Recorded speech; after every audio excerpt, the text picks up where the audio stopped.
10 minuti da dimenticare per il titolare del bar Alpicinin di Belluno. Il 51enne veneziano, da un anno trasferitosi in città per gestire il locale, verso le 19 si è visto entrare un cliente che sarebbe stato meglio non avere mai incontrato.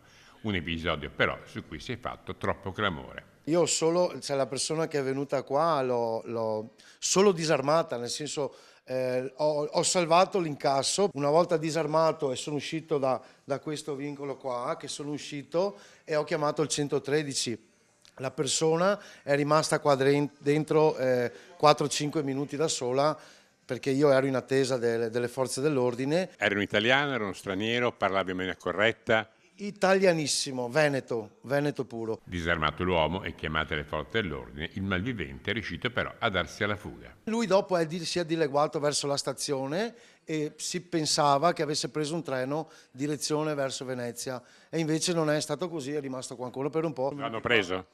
Mi pare proprio di sì, che l'hanno preso a Longarone, lo hanno preso.